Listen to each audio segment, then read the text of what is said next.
এমন কিছু বিখ্যাত সৃষ্টি রয়েছে যার সামনে দাঁড়িয়ে মানুষ হতবাক হয়ে যায়। সেসবের বিশালত্বের সামনে নিজেকে হারিয়ে ফেলেন তারা।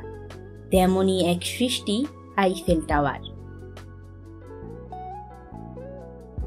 1889 সালে ফ্রান্সের রাজধানী প্যারিসে আকাশচুম্বী এই লোহার কাঠামো নির্মাণ করা হয়।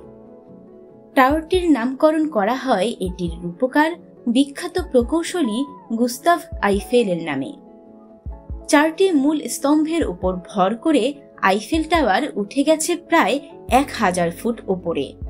মাত্র 2 বছরে প্রকৌশলী গুস্তাভ এবং 200 নির্মাণ শ্রমিকের কর্মী বাহিনী তৈরি করে ফেলে 984 ফুট উঁচু এই টাওয়ার। বিশ্বের সবচেয়ে বেশি দর্শনীয় স্থানগুলোর মধ্যে একটি আইফেল টাওয়ার। এটি 100 বছরেরও বেশি সময় ধরে সম্প্রচার কাজে ব্যবহৃত হয়ে আসছে। নির্মাণের সময় এর উচ্চতা 984 ফুট থাকলেও পুরনো অ্যান্টেনাগুলো প্রতিস্থাপন করায় এর উচ্চতা পরিবর্তিত হয়েছে।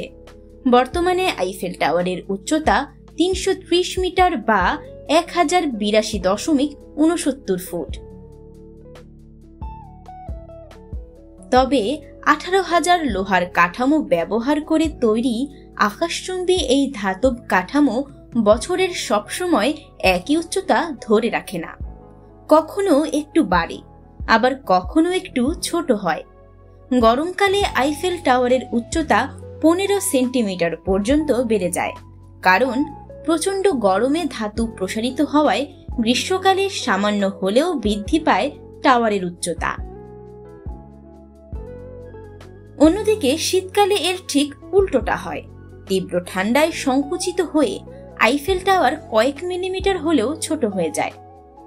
তবে গরমকালে টাওয়ারের বৃদ্ধি বা শীতকালে তার হ্রাস এতটাই নগণ্য যে তা সাধারণ মানুষের চোখে ধরাই পড়ে না। 7000 টন ওজনের এই টাওয়ারের সৌন্দর্য অবলোকনের জন্য টুরিস্টদের সুবিধার্থে 1792 সিঁড়ি ও লিফটের ব্যবস্থা রাখা হয়েছে। পর্যটকরা টাওয়ারের উপর থেকে 75 কিলোমিটার পর্যন্ত প্যারিসের সৌন্দর্য এক নজরেই দেখতে পারেন। এছাড়া যে কোনো জাতীয় আয়োজনে আইফেল টাওয়ারের নিচে এসে জড়ো হন ফরাসিরা। প্যারিসের এই সুউচ্চ লৌহ কাঠামো ফরাসিদের সর্বাধিক পরিচিত প্রতীক।